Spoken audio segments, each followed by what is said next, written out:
बिस्मिल्लाहिर्रहमानिर्रहीम, अस्सलाम वालेकुम। आप देख रहे हैं प्रोग्राम स्पोर्ट्स 360। मैं हूं आपका मेज़बान अहमद नवाज़। ट्राई सीरीज़ में अब एक ही दिन बाकी है। पाकिस्तान का मुकाबला होने जा रहा है अफ़गानिस्तान से पहले मैच में, और इसके बारे में हम ज़रूर बात करेंगे क्योंकि बहुत ही सनसनीखेज़ मुकाबला हो गया है अफ़गानिस्तान और पाकिस्तान का। पिछली जो 2 मरतबा अगर हमें याद हो या 3 मरतबा हम याद करें तो मैच जो था वो बड़ा ही इंटरेस्टिंग हो गया। और एक बार जब आखिरी बार यूएई में खेला गया तो मैच तो था ही बड़ा इंटरेस्टिंग और उसमें बड़ा एग्रेशन था, लेकिन मैच से बाहर जो शायकीन क्रिकेट थे वो भी खासे एग्रेशन का शिकार हो गए। तो बहुत सारी चीज़ें हैं जो आपको बताएंगे, कुछ डिटेल्स भी हैं। हमारे साथ हमारे एक जो एक्सपर्ट हैं वो लेकर आए हैं यूएई से, वो भी डिटेल सारी आपको देंगे।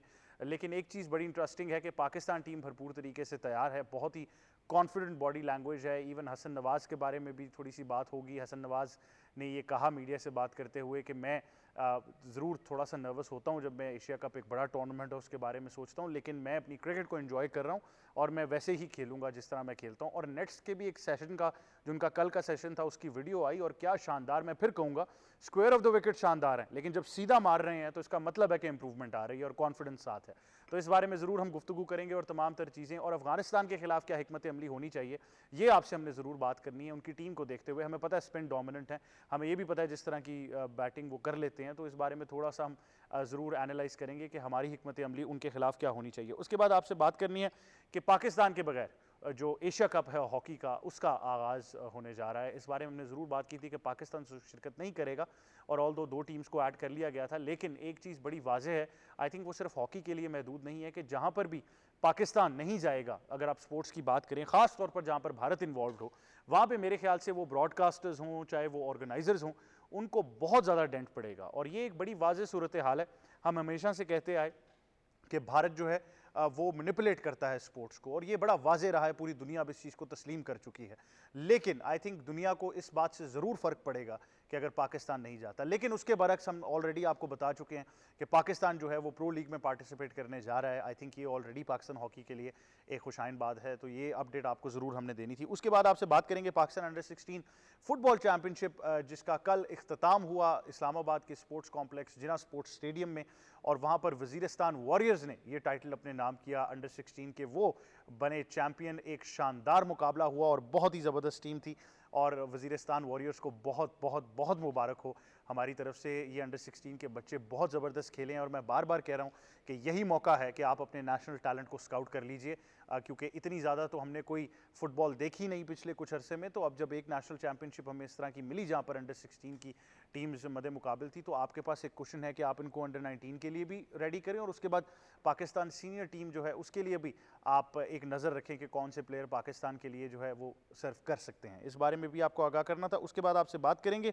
इसराइल की जो जारियत है, ख़ास तौर पर जब खेलों के मैदान आते हैं तो वो भी इससे नहीं बच सके, लेकिन इसके बारे में बहुत से लोगों ने आवाज़ उठाई है। हाल ही में हमने आपको मो सलाह का बताया था, जो फुटबॉलर हैं, उन्होंने बहुत आवाज़ उठाई, लेकिन इस बार एक बार फिर मैं कहूँगा उस्मान ख्वाजा, ऑस्ट्रेलिया के जो ओपनर रहे हैं, ओपनिंग बैटर हैं, उन्होंने बाकायदा तौर पर आवाज़ उठाई है। उन्होंने ना सिर्फ इसके बारे में बात की, बल्कि एक और पहलू उन्होंने दिया जो कि बेटिंग इन स्पोर्ट्स है, ये बड़ा एक क्रिटिकल सब्जेक्ट बन चुका है, इसके ऊपर भी इन्होंने बात की। लेकिन ख़ास तौर पर जब गज़ा की बात करते हैं तो उस्मान ख्वाजा बड़े वोकल रहे हैं। आपको याद होगा कि इससे पहले भी माजी में उनका एक बहुत ज़्यादा स्टांस रहा है पैलेस्टाइन को लेकर, फ़लस्तीन को लेकर बहुत उन्होंने आवाज़ उठाई है, चाहे वो किसी चीज़ के ज़रिए नुमाया करना हो, चाहे उसके लिए आवाज़ उठाना हो, चाहे मीडिया को कन्फ्रंट करना हो, तो उस्मान ख्वाजा बड़े वोकल रहे हैं। तो इस बारे में ज़रूर आपको आगाह करना था। उसके बाद एक और बड़ी खबर है जिसे वो जो आपसे शेयर करनी है, और वो ये है कि ऑस्ट्रेलियन क्रिकेट टीम के साबिक कप्तान माइकल क्लार्क जो हैं वो जल्द के कैंसर में मुब्तला हैं, और ये बाकायदा उन्होंने अनाउंसमेंट की।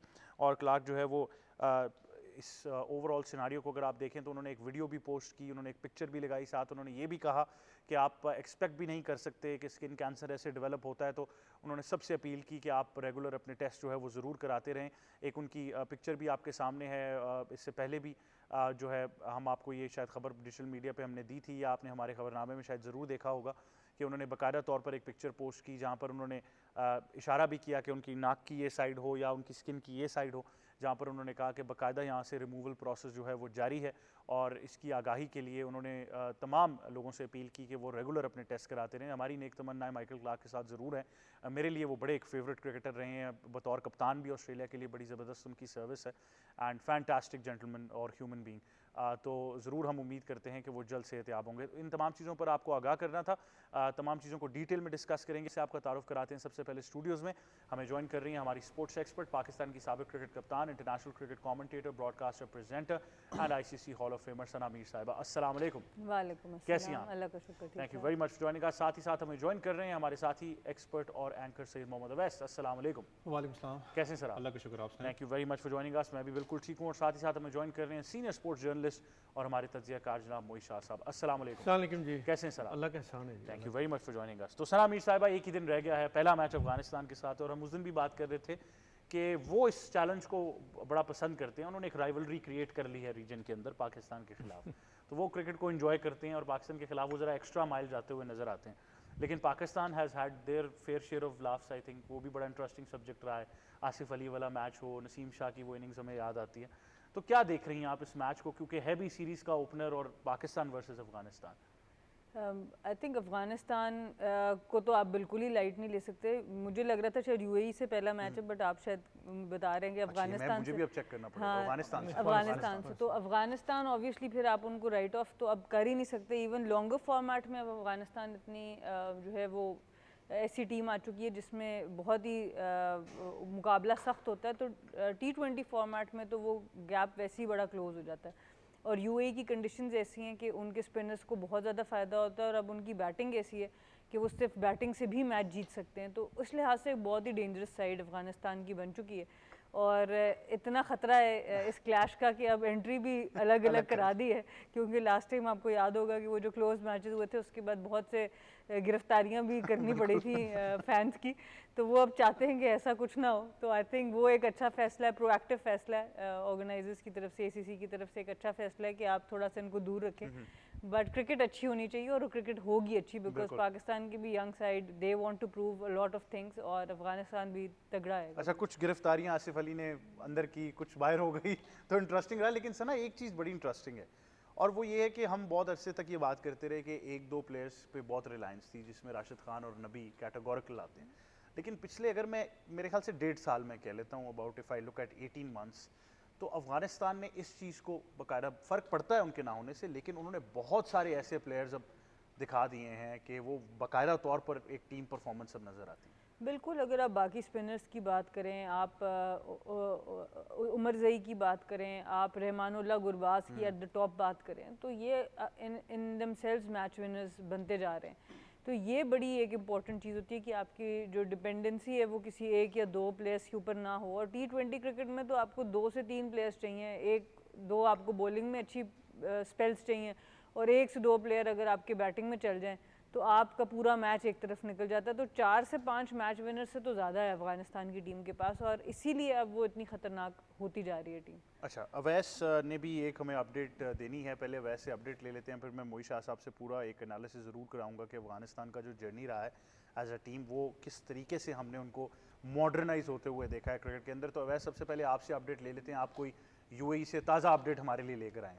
माइक नहीं काम कर रहा। नहीं, माइक आपका काम करेगा, बाकी चीज़ें भी काम कराएंगे। अपना अगर UAE शारजाह स्टेडियम की बात करें तो एक हमेशा मैं इस हक में रहा हूँ कि पाकिस्तान के वहाँ मैचेस ज़्यादा खेले जाने चाहिए, क्योंकि वो एक ऐसे हब के अंदर है जहाँ पर हमारी जो पाकिस्तानी कम्युनिटी, आपको पता है एशियन कम्युनिटी ज़्यादा वहाँ पर लेबर क्लास आपके पास है, वो शाम को मैचेस देखने आते हैं, चाहे रमज़ान कप हो, जो भी वो एंजॉय करते हैं, वहाँ पर फेस्टिविटी होती है और सबके लिए अप्रोचेबल है। लेकिन सिक्योरिटी प्लान की बात करूँ आज मेरी, क्योंकि बात हो रही थी, तो बड़ा मेरे लिए एक था शॉकिंग, क्योंकि पूरी आधी ज़िंदगी वहाँ गुजारी, पैदाइश वहाँ की है, ऐसी कभी सिक्योरिटी प्लान नहीं देखा कि बड़े से बड़ा टूर्नामेंट हुआ हो कि शारजाह स्टेडियम के पास पेट्रोल पंप है, पेट्रोल पंप के पास मस्जिद है अपना है वहाँ पर बनी बखातिर की, तो वहाँ तक प्रॉपर जो उनसे पुलिस फोर्स खड़ी की जाएगी कल मैच के लिए, और जो अफगानिस्तान फैंस हैं, पाकिस्तान फैंस हैं, उनको बाकायदा अपना डिवाइड किया जाएगा कि आपकी एंट्रेंस यहाँ से और वहाँ से है। दैट शोज़ कि कितना पैशन इस खास करके दोनों नेशंस के अंदर है, जो खास करके जो रिसेंट आपको पता है राइवलरीज नहीं है। लेकिन अगर अफगानिस्तान टीम की बात करें तो जो आप अभी कप्तान से बात कर रहे थे, मैंने इस टीम को बताया ना, बनते हुए देखा, उसके खिलाफ खेला हूँ। मुझे आइडिया जब करीम सादिक वगैरह इनके पास, नौरोज मंगल इनके कप्तान होते थे, उस वक्त भी इनके पास स्टार्स थे जो कि इनके जो यंगस्टर्स आने वाले थे वो इनको फॉलो करते थे, खास करके हामिद हसन होते थे। पेस बैटरी तगड़ी थी, अनफॉर्चुनेट है वो ऑपरेशन की वजह से ज़्यादा वो चल नहीं सके, सर्वाइव नहीं कर सके, उनकी बॉलिंग कोच है। वो एक पेस बैटरी थी, एक प्लेयर मैं कह सकता हूँ, या नौरोज मंगल जिसको यंगस्टर्स फॉलो करते थे। लेकिन स्टिल वहाँ पर फुटबॉल ज़्यादा खेली जाती थी एज़ कम्पेयर टू क्रिकेट।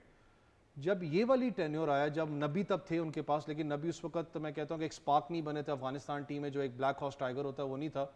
लेकिन जब नबी का नाम आया उसके बाद एक होता है ना गैप खुला इंटरनेशनल लीग्स का। राशिद खान आए, नूर की बात करें जो अंडर 19 से क्रिकेटर है।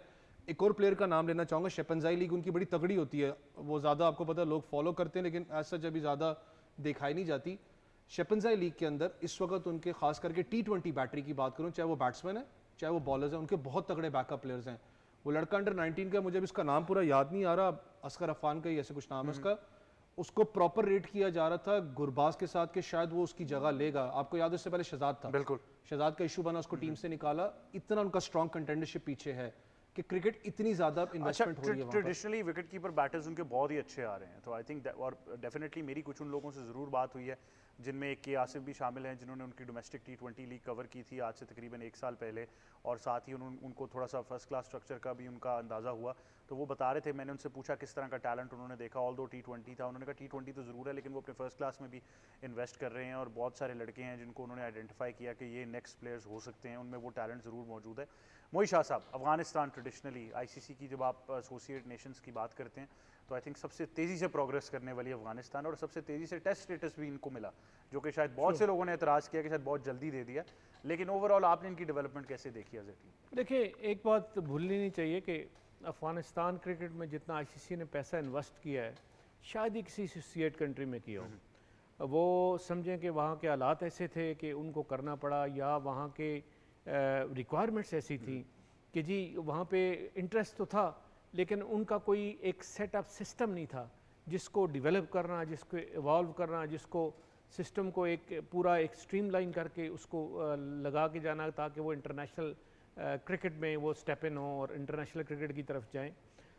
ये बातें अपनी जगह, लेकिन पाकिस्तान ने जितनी मदद की अफ़गानिस्तान की, देखें एक चीज़ एडमिट करनी पड़ेगी कि ये सारे जो प्लेयर हैं, ख़ासकर अभी तक जो प्लेयर आए थे, तकरीबन आप ये समझें कि 2022-23 तक जो भी प्लेयर थे अफ़गानिस्तान से, वो सारे पाकिस्तान में खेले हुए, पाकिस्तान में क्रिकेट सीखी हुई, पाकिस्तान की गलियों में, पाकिस्तान के छोटे छोटे ग्राउंड्स में इन्होंने सारी क्रिकेट सीखी है।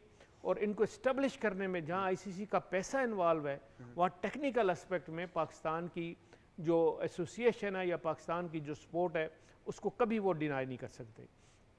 आज जो थोड़ा हम फेस देख रहे हैं अफ़गानिस्तान क्रिकेट का, जो हम समझ रहे हैं कोई T20 की बड़ी कंपेटिटिव टीम है, वो सिर्फ एक आउट ऑफ नोवेयर नहीं हुई, बल्कि वो सिस्टमेटिक एक डेवलपमेंट है जो पाकिस्तान की टेक्निकल सपोर्ट से और ICC के पैसे की इन्वेस्टमेंट से ये ऊपर आया। फिर पाकिस्तान के बहुत कोचेज़ शुरू में, ख़ासकर जिस तरह राशिद लतीफ़ थे, वो उनके साथ रहे, यूनुस खान थे, ये सारे पाकिस्तान के नामी ग्रामी जो कोचेज़ थे वो इनको ट्रेन करते रहे, इनको सिखाते रहे, इनको बताते रहे कि बैटिंग किस तरह होती है, कीपिंग किस तरह होती है, या बॉलिंग किस तरह होती है। और आपको याद है कि अगर हम 15 साल पीछे चले जाएं, 20 साल पीछे चले जाएं, तो ये अक्सर औकात आपको इस्लामाबाद के ग्राउंडों में भी क्लब्स में खेलते और ग्राउंड में खेलते नज़र आते थे। तो वो सीखने का अमल वो होता है कि जो आप किसी अच्छे साथ कोलीग को देखें और उसको खेलते हुए देखें, उसकी तरह खेलें या उसकी तरह एफर्ट करें या उसकी कंपनी में खेलें, तो आप सीखते हैं। अच्छा, टू देयर क्रेडिट, जब ये लीग्स और इस तरह क्लब मैचेस खेल रहे थे मोई शाह साहब, तब इस्लामाबाद पिंडी की भी क्लब क्रिकेट अपने अरूज पे थी। उस वक्त क्लब क्रिकेट बड़ी स्ट्रांग थी, इसमें कोई शक नहीं। At the turn of century आप बात करें तो ज़्यादा मुनासिब होगा, उस वक्त बहुत स्ट्रांग थी। और मैं ये समझता हूँ कि अब ये ज़रूर कम्पिटिटिवनेस में आ गई है, लेकिन जो वहाँ के सपोर्टर हैं, जो वहाँ के फ़ैन हैं अफ़गानिस्तान के, जो बाहर रहते हैं और ख़ासकर शारजा में या एल्सवेयर कोई UK में रहता है, उनको ये ज़रूर रियलाइज़ करना चाहिए कि आपने हमसे सीख के ये सारी चीज़ और यहाँ तक आप पहुँचे हैं। इसलिए आप वो जो स्पोर्टिंग रिस्पेक्ट है वो आप कभी ना भूलें। और अक्सर हमने देखा है कि आप UK में और इवन UAE में जब मैचेस होते हैं तो वो बदतमीज़ी की हद तक आगे चले जाते हैं। पाकिस्तान की फैंस का कसूर बिल्कुल नहीं होता, वो बदतमीज़ी करते हैं जिसका थोड़ा बहुत फिर रिएक्शन पाकिस्तान के फैंस भी देते हैं। ये देखें, ये क्रिकेट है, कभी आपने अच्छा खेलना है तो आपने जीतना है, हमने अच्छा खेलना है तो हमने जीतना है। तो इसमें ये एलिमेंट नहीं होना चाहिए कि आप इस तरह और इस वो चलें और अपने उस्ताद के ही जो आपको सिखाने वाले हैं उनके खिलाफ आप सीधे हो जाएं। खैर, ये तो काफ़ी जगह और सेगमेंट ऑफ सोसाइटी में भी यही हालात हैं अफ़गानिस्तान की तरफ से, बंदा क्या कि एक बात तो कर नहीं सकता, लेकिन इसी से वो इंसान की नेचर भी और इंसान की और उस कौम की क्वालिटीज़ भी पता चलती हैं। बहरहाल कल के मैच पे थोड़ा सा आते हैं। बिल्कुल। हाँ, कल के मैं मैच बड़ा में- इंटरेस्टेड हूँ क्योंकि मैंने हसन नवाज की गुफ्तगू सुन ली। जी जी तो जी मुझे लगा कि वो तो, और मैं नेट सेशन भी देख रहा हूँ। देखें, मैं हमेशा कहता हूँ कि हमारी फील्ड के अंदर, खासतौर ब्रॉडकास्ट के अंदर, विजुअल पर्सपेक्टिव बड़ा ज़रूरी होता है। और जहाँ पर लोग टेक्निकल स्किल्स की बात करते हैं और चीज़ों की बात करते हैं, मैं एक स्टेप ज़रा हट के मैं विजुअली चीज़ों को एनालाइज करता हूँ। मोईसा साहब, बॉडी लैंग्वेज से तो मुझे लग रहा है कि Hasan Nawaz is in the form of his life at the moment. देखिए, कोई शक नहीं, कोई शक नहीं, जो ट्रेनिंग पाकिस्तान ने की है, और सबसे हसन नवाज की अच्छी बात है कि उसको वो एक एक्सपोजर नहीं मिल रहा था, उसको वो ट्रेनिंग की वो फैसिलिटीज़ नहीं मिल रही थी जो कि टॉप नॉच टीम के साथ या टॉप के प्लेयर के साथ वो नेट्स करे, उनकी कंपनी में रहे, उनसे कॉन्फिडेंस गेन करे। वो जो क्वालिटी है वो अब उसमें आ गई है। तो मुझे भी फील हो रहा है कि बहुत ज़बरदस्त उनकी अब परफॉर्मेंस आइंदा आने वाले दिनों में बड़ी अच्छी रहेगी और इम्प्रूव करते रहेंगे। कॉन्फिडेंस लेवल जब आपका एक क्रिकेटर का, खासकर बैट्समैन का ज़्यादा होता है, तो फिर अगर वो टैलेंटेड है तो फिर उसका कोई सानी नहीं होता और उसका कोई मुकाबला नहीं कर सकता। हैविंग सेड दैट, देखें, ये कल का मैच बड़ा इंपॉर्टेंट है। वो इसलिए इम्पॉर्टेंट है कि एक तो पाकिस्तान को ये जो आप कह रहे हैं कि मेहनत की है, बड़ी ज़बरदस्त स्पिरिटेड टीम है, बड़ा ज़बरदस्त उनका एक तैयारी है इस कंपटीशन के लिए, तो वो पाकिस्तान को एक अच्छा इम्पैक्ट इम्प्रेशन कल डालना है वर्ल्ड क्रिकेट पे भी और एशियन नेशंस में भी। एशिया कप के लिए अफ़गानिस्तान को, उनको मैं कहता हूँ डिसाइसिवली अफ़गानिस्तान को हराना है ज़रूर। अफ़गानिस्तान की देखें, बहुत बहुत स्ट्रांग जो स्पिन कम्बिनेशन है ना, बहुत स्ट्रांग है। बिल्कुल। आप ये देखें, मुजीब वापस आ गए हैं, गजनफर हैं, अपना राशिद खान हैं, फिर नूर भी हैं, फिर नबी भी हैं। ये आप देखें, 5 ज़बरदस्त किस्म के स्पिनर उनके लेकिन पास मैं एक चीज़ की निशानदेही जी। करता जाऊँ कि जब हम इस कोर्स की तैयारी करते हैं तो हमारे साथ आउट ऑफ कोर्स पेपर आ जाता है। ये- फिर हम फजल हक फारूकी हमें आउट करके चले जाएंगे। फजल हक फरूकी नहीं। देखिए, मुझे फीलिंग इतनी आ रही है, ज़रूर देखिए, कोई भी नया बॉलर हो, उसके 3-4 ओवर आपको आराम से खेलने पड़ते हैं, लेकिन अगर आपने इनिंग बनानी है ना, तो आपको फिर उनके स्पिनर्स को बहुत अच्छा खेलना पड़ेगा। उसके लिए क्या प्लान बनाया है, वो हमारे कोचेज़ ने क्या प्लान बनाया, हमारे थिंक टैंक ने क्या प्लान बनाया, वो कल देखने वाली बात होगी। क्योंकि 4 स्पिनर आपको लाजमी फेस करने होंगे, ये याद रखिएगा। एक आध वो अगर नूर को नहीं खिलाते तो बाकी 4 स्पिनर तो है, नबी को मिला के 4 स्पिनर पूरे हो जाएंगे। तो बिल्कुल ऐसे। वो आपको 16 ओवर तो आपको स्पिन के मिलेंगे। तो वो तो फिर आपको न इधर से निकलने देंगे न इधर से। फिर इसलिए बहुत ज़रूरी है कि आप स्पिन के ख़िलाफ़ कोई प्लानिंग बनाएं, स्ट्रेटजी बनाएं, ताकि एक अच्छा स्कोर, कंपेटिटिव स्कोर कर सकें। और अगर 160 अराउंड होता है तो उसको आप चेस भी कर सकें। बिल्कुल ऐसे ही है। सना मीर, 160 अराउंड उन्होंने कह दिया है। बड़ा मैं पूछने ही वाला था average total, but I think हम ये ज़रूर एक्सपेक्ट कर रहे हैं कि शायद यहाँ पर 200 ना हो, तो ये तो थोड़ा सा चेक एंड बैलेंस रखना पड़ेगा। लेकिन जो एक विजुअल इंडिकेटर और बड़ा अच्छा है वो ये है कि मैंने इतने कूल कप्तान पाकिस्तान के लिए अभी तक नहीं देखे जितने मुझे सलमान अली आगा नज़र आ रहे हैं। वो इन्जॉय भी कर रहे हैं। इवन फोटोग्राफी सेशन था, उसमें उन्होंने बड़ा इन्जॉय किया। उससे पहले जब मीडिया से बात करने आई, looks like a very calm and cool contender in the Pakistan family right now. बिल्कुल, ओवरऑल तो उनकी कप्तानी जो अभी तक दिखी है वो अच्छी ही नज़र आ रही है। समझ नज़र आता है कि वो लीडरशिप मटेरियल ज़रूर हैं, पर अभी अगर ऑनेस्टली इसको देखा जाए, एक तो सैम्पल साइज़ बड़ा कम है, लेकिन जो ज़्यादा इंपॉर्टेंट चीज़ है कि न्यूजीलैंड के अलावा बाकी 2 सीरीज़ बहुत ही हाई टीम्स के साथ नहीं हुई। अब असल प्रेशर टाइम शुरू होगा जब ट्राई सीरीज़ में भी होगा, बट एक्चुअल में एशिया कप में जब अंडर फुल प्रेशर आपकी कप्तानी भी टेस्ट होगी, आपकी टीम भी टेस्ट होगी, आपकी सिलेक्शन, आपका एक एक जो डिसीजन है उसका इम्पैक्ट जब आता है बड़े टूर्नामेंट में, तब असल में आपकी लीडरशिप का पता चलता है। तो आई थिंक वहाँ पर ये सारी चीज़ें मज़ीद टेस्ट होंगी। पिछले कुछ एक आध जगह पर ऐसा लगा कि कंडीशंस को उतना अच्छा नहीं रीड कर पाए, लेकिन अभी it's very early. I think in his captaincy tenure तो थोड़ा सा टाइम तो आपको देना पड़ता है, बट ओवरऑल डेफिनेटली उनकी एक जो पर्सनालिटी है वो यही है कि थोड़ा जुगतबाज भी हैं, ज़रा टीम को उठा के भी रखते हैं, हंसी मजाक भी करते हैं। तो ये बड़ा अच्छा होता है कि अगर कैप्टन दोनों गेयर्स में आ सके, जहाँ पे आपको लगे कि आपने टीम को ज़रा टाइट करना है तो आप वो भी कर सकें, बट इन्जॉयमेंट का जो फैक्टर है वो बड़ा ज़रूरी है, क्योंकि इन प्रेशर सिचुएशंस जितना टीम इन्जॉय करके खेल रही हो उतनी परफॉर्मेंसेस बेहतर होनी अच्छा, आपने चाहिए। कहा सैम्पल साइज बहुत छोटा है। सैम्पल साइज पाकिस्तान में है ही इतना तो इससे ज़्यादा हमने जाने ही नहीं दिया किसी का, चाहे वो कोच हो, चाहे वो कप्तान हो या प्लेयर हो। हमने सैम्पल साइज रखा ही छोटा। Awais, very quickly, what's the fine total against Afghanistan? अगर आप पहले बारी कर रहे हैं तब भी, और अगर चेस करने जाना है उन स्पिनर्स के खिलाफ, क्या एवरेज आप देख रहे हैं? या शारजा स्टेडियम में एज अ कैप्टन अगर आप अंदर जाते हो, I have led under 19 US, तो आपका टॉस बड़ा मैटर करता है और आप हमेशा कोशिश यही करते हो जब आप अंडर द लाइट्स बॉलिंग करवा रहे हो तो आपकी कोशिश होती है कि पहले मैं बैटिंग कर लूँ, क्योंकि कहीं ना कहीं मैंने कहा जो क्रैक्स जो फिल करने होते हैं स्पिनर्स आके उस पर डोमिनेट करते हैं। It's not easy second innings के वहाँ पर स्कोर करना। 160 भी वहाँ पर होता रहा है, 170 भी रमजान टूर्नामेंट्स में होता है, यहाँ तक 205 भी होता है, 206 भी होता है। अब आप डरा रहे हैं लेकिन नहीं, मैं बात कर रहा हूँ ये अगर इंटरनेशनल लेवल ऑब्वियसली थोड़ा सा डिफरेंट होता है, यहाँ पर प्रेशर होता है। फिर अगर मैं दोनों टीम्स की कंपैरिजन करूँ, हमें एज जरूर है लेकिन उनका एक होम ग्राउंड है, उनका ज़्यादा होम ग्राउंड है। हमारे लड़कों ने इतना ज़्यादा सैम्पल साइज बढ़ा नहीं, उनका सैम्पल साइज बढ़ा है। 160, मैं फिर कहूँगा 150 160 will be a very good total over. लेकिन हम लोग बात कर रहे हैं अफगानिस्तान के स्पिनर्स की। एक प्लेयर जिसका उमर जई की बात अगर मैं करूं, वो एक प्लेयर है वन टू वॉच, जिसके बारे में चाहे लीग क्रिकेट की आप स्टडी कर लो, जिसके बारे में बात करो, हर कोई बात कर रहा है। उसने जो एक कहते हैं ना नई सांस दी अफगानिस्तान को, बीच के अंदर आके उसको आप चौथे पे खिलाओ, छठे पे खिलाओ, उसको अपना रोल पता है, वो विद द बैटिंग वो बहुत तगड़ा है। उसको कहीं ना कहीं आपको देखना पड़ेगा। जन्नत करीम की बात करें, ठीक है आसिफ ने उसको मारे थे, या नसीम बेचारा हमेशा जन्नत के आगे स्कोर हुआ है, लेकिन वो इम्पैक्ट प्लेयर्स हैं, उनको आपको देखना पड़ेगा कि किस स्ट्रैटेजी से आप खेलते हैं यहाँ। लेकिन अफगानिस्तान की एक बात आपने की थी, इनको जो टेस्ट क्रिकेट का जो सारा मामला हुआ था, इंटर कॉन्टिनेंटल कप जो 4 डे का होता है वहाँ पर यूएई भी खेलती, सारे खेलते हैं। ये 2011 की बात है, 12 की बात है।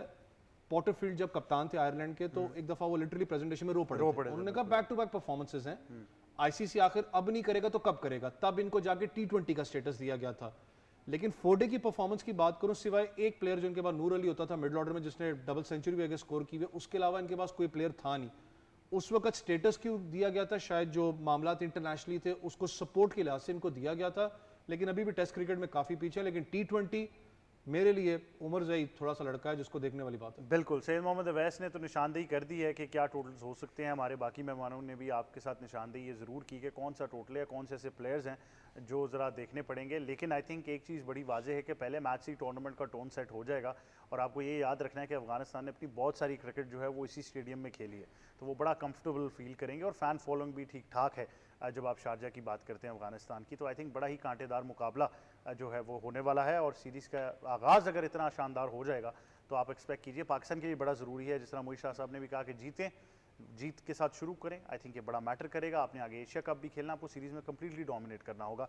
इसके बाद हॉकी की खबर आपके साथ ज़रूर शामिल करेंगे। तो मोहित शाह साहब, पाकिस्तान के बगैर एशिया कप हॉकी टूर्नामेंट जो है उसका आगाज़ हो गया है, लेकिन ओवरऑल ये जो पर्सपेक्टिव है कि पाकिस्तान और इंडिया को लेकर अगर आप बात करें, आई थिंक पाकिस्तान ने बड़ा वाज़ेह फैसला लिया और मेरे ख्याल से बड़ा एक ऐसे मोड़ के ऊपर था जहाँ पर ये बात वाज़ेह करा दी गई कि हम नहीं ट्रैवल करेंगे, सिक्योरिटी कंसर्न्स हमारे सामने। देखिए डिसीजन बड़ा अच्छा है और ऐसा ही डिसीजन होना चाहिए। पाकिस्तान की गवर्नमेंट हो, गो के साइलेंट रही पाकिस्तान की गवर्नमेंट, इतना उन्होंने इसको वो नहीं किया। और ना पाकिस्तान हॉकी फेडरेशन ने सिर्फ ये उनको बताया कि हम नहीं खेल रहे, और खेलना चाहिए भी नहीं। देखिए हालात ऐसे नहीं है कि हमारी टीम क्योंकि वहाँ रिस्क लेके, सबसे इम्पॉर्टेंट होती है प्लेयर की अपनी उनकी जो लाइफ है वो इम्पॉर्टेंट होती है, उनकी सेहत इम्पॉर्टेंट होती है। उसको अगर कोई रिस्क है तो बिल्कुल उस पर वहाँ पे कोई रिस्क के साथ रहने की ज़रूरत नहीं है, कंप्रोमाइज़ होना नहीं चाहिए। और बहुत अच्छा फैसला किया पाकिस्तान ने कि इंडिया नहीं गई। ये आपको पता है एशिया कप है, एशिया कप में जब हॉकी की बात आती है, इवन एशियन हॉकी की बात आती है, तो पाकिस्तान इंडिया का वही जो क्रिकेट में हम देखते हैं या किसी और गेम में देखते हैं, तो वो इंटरेस्ट ज़रूर होता है कि जी पाकिस्तान और इंडिया का हॉकी का मैच होगा।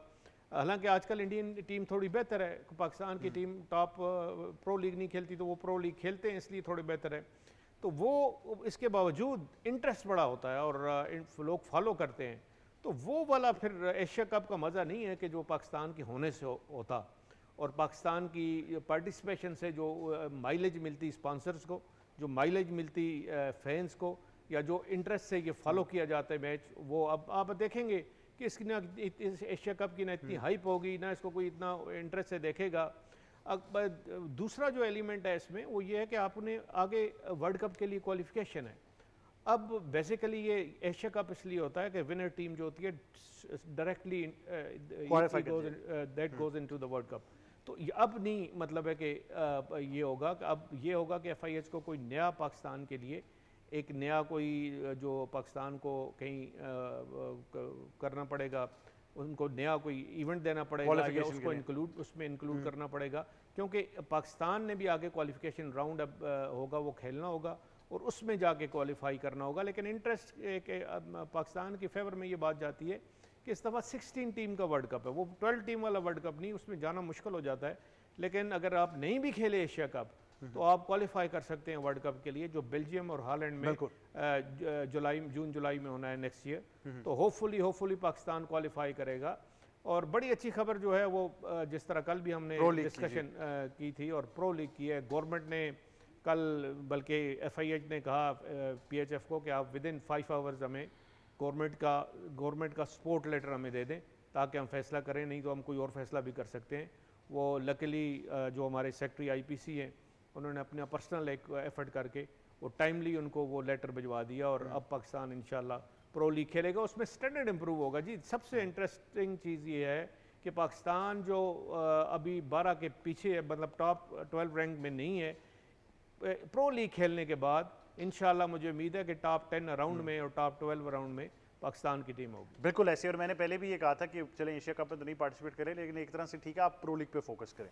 आई थिंक वो आपका टारगेट होना चाहिए कि हमने वहाँ पर सर्वाइव करना है, वहाँ से जितना हम नॉलेज गेन कर सकते हैं, जितना अपने आप को टैक्टिकली इंप्रूव कर सकते हैं। ख़ास तौर पर जब हम बात करते हैं पाकिस्तान टीम की कि वो पहला क्वार्टर तो बहुत अच्छा खेल रहे हैं, उसके बाद जिस तरीके से वो दीवार के साथ लगाए जाते हैं, आई थिंक वो एक बड़ा वरीइंग साइन होता रहा है। तो इस बारे में भी ज़रूर एक मौका मिलेगा कि अपने आप को ज़्यादा इंप्रूव कर सकें। एक और ख़बर जो अब शामिल करनी है वो है अंडर 16 फुटबॉल चैम्पियनशिप की, जहां पर वज़ीरिस्तान वॉरियर्स जो हैं वो चैंपियन बने हैं। सैयद मोहम्मद अवैस, वज़ीरिस्तान वॉरियर्स, और क्या शानदार कारकर्दगी रही उनकी टूर्नामेंट। यार जब वज़ीरिस्तान की नाम ख़ास करके नाम टैग से जाऊँगा, इम्पॉर्टेंट है उस इलाके की स्पोर्ट्स एक्टिविटीज़ के लिए, उस इलाके के बच्चों के लिए। जब टीम जीतती है, आपको पता है अनफॉर्चुनेट इंसिडेंट्स वहाँ पर इश्यूज़ रहे हैं, बहुत सा आइसोलेशन भी वहाँ मामला रहा है। स्पोर्ट्स एक्टिविटीज़ की बात करें तो वापस ट्रैक पे लेके आना, उसके बाद इस टूर्नामेंट के अंदर जहाँ पर स्ट्रॉन्ग टीम्स थी, क्योंकि ज़्यादातर लड़के जो उनसे हैं वो पाकिस्तान कलर्स थे, इनके अंदर एक बड़ा ज़बरदस्त आर्मी ने जो उनसे पूरा एक इवेंट इसको ऑर्गेनाइज करके दिया है टूर्नामेंट को, और वहाँ से प्लेयर्स निकाल के, जैसे आपने राइटली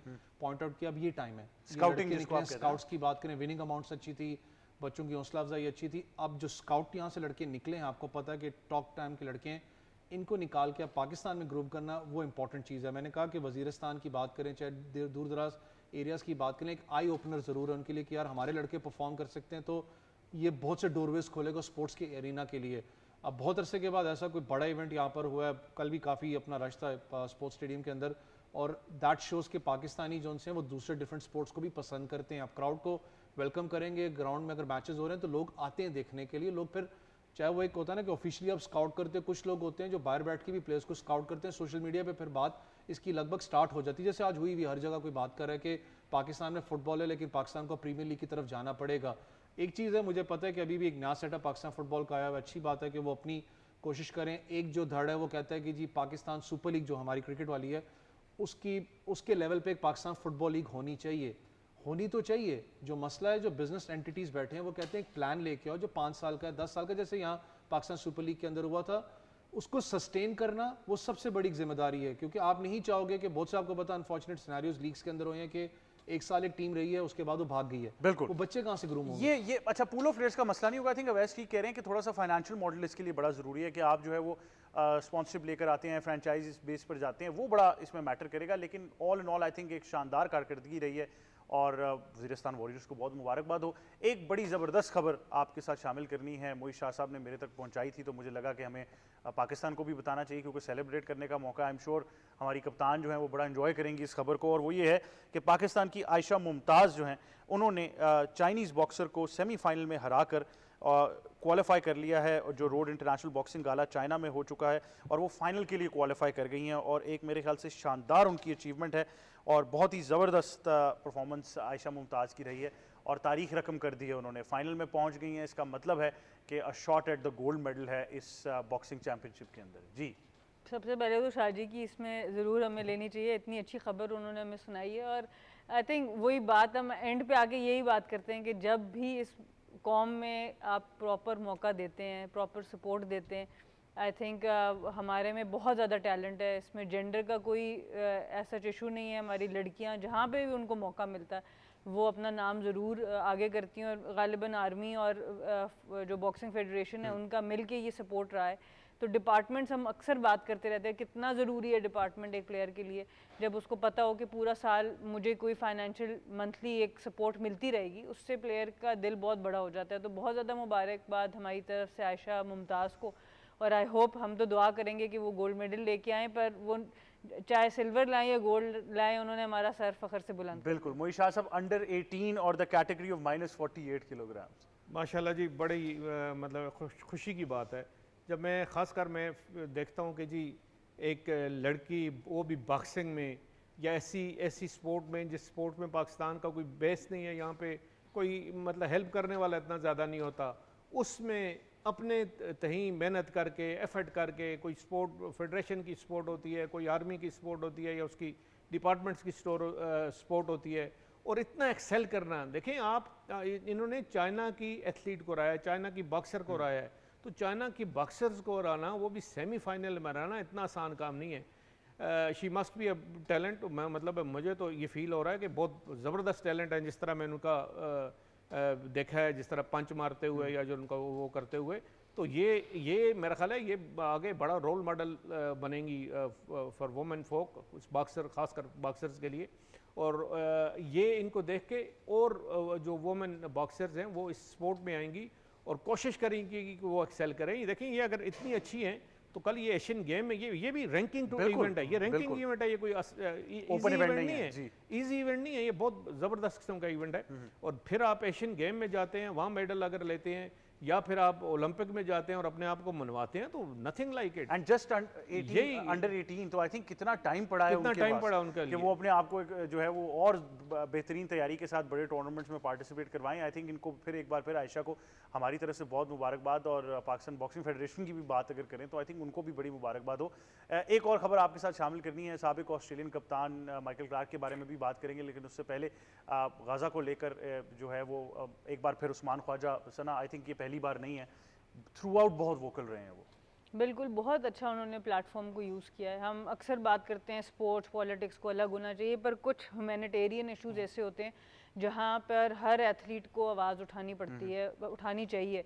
और मो सलाह का भी जो ट्वीट है वो आज तक रीट्वीट होता जा रहा है, तो ये बहुत बड़े नाम होते हैं, इनकी विजिबिलिटी बहुत ज़्यादा होती है, उनकी अपनी कम्युनिटी में अवेयरनेस बहुत बढ़ती है। और उस्मान ख्वाजा क्योंकि ऑस्ट्रेलिया में है, अब वहाँ पर भी फिर लोगों में अवेयरनेस बहुत ज़्यादा, जो उनके फॉलोअर्स हैं वहाँ पर, तो ये बड़ा ज़रूरी है। जो जुल्म हमने देखा है इस वक्त गज़ा में होते, उसका कभी हिस्ट्री में शायद ही कोई इस तरह की मिसाल हमने देखी हो, तो बहुत ज़रूरी है कि हम लोग आवाज़ उठाएं। और वो अपने आप को बहुत अकेला महसूस कर रहे हैं ऑब्वियसली, जितने भी लोग गज़ा में हैं।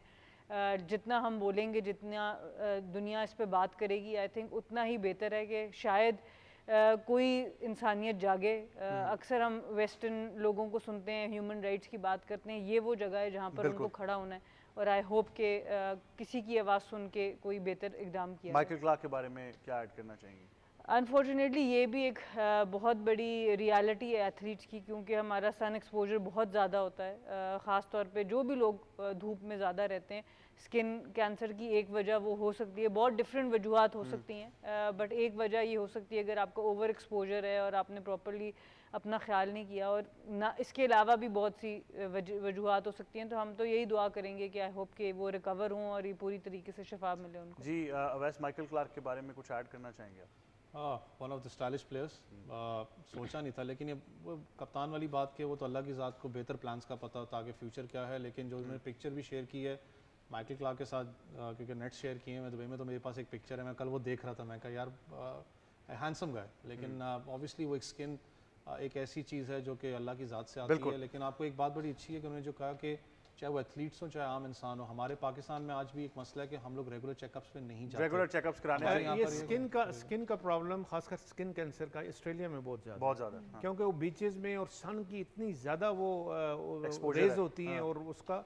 तो वो बड़ा मतलब है कि वो खासकर सारे ऑस्ट्रेलिया के लोग जो खासकर वो शोर साइड पे रहते हैं, उनको ज़रूर टेस्ट कराने चाहिए, उनको ख्याल रखना चाहिए, क्योंकि ये वहाँ पे कॉमन एलिमेंट है। अच्छा, आपने कहा कि तस्वीर है और बहुत स्टाइलिश है। आई थिंक उन्होंने भी एक तस्वीर देख के कहा होगा कि बड़ा हैंडसम लड़का है, गया किधर? तो मैं तो खेल रहा हूँ, वो कहाँ चला गया? लेकिन फुटबॉल में चले गए। हाँ, ये फुटबॉल में चले गए। लेकिन आप तीनों के लिए मेरे पास आज एक बड़ी इंटरेस्टिंग चीज़ है। वक्त बड़ा कम है, मैं जल्दी से चाहूँगा कि आप वो देख लें। आपने अगर तो आपने पहले देखी है तो आई एम श्योर आपको बड़ी इंटरेस्टिंग लगी होगी, लेकिन मुझे ऐसी चीज़ मैंने नहीं देखी आज तक। आपको दिखाते हैं कि आज हमारे पास एक क्या स्पेशल सेगमेंट है, फिर मैं आपके कमेंट्स जल्दी से ज़रूर लूँगा। आइए देखते हैं हमारे पास आज क्या स्पेशल वीडियो आपके लिए।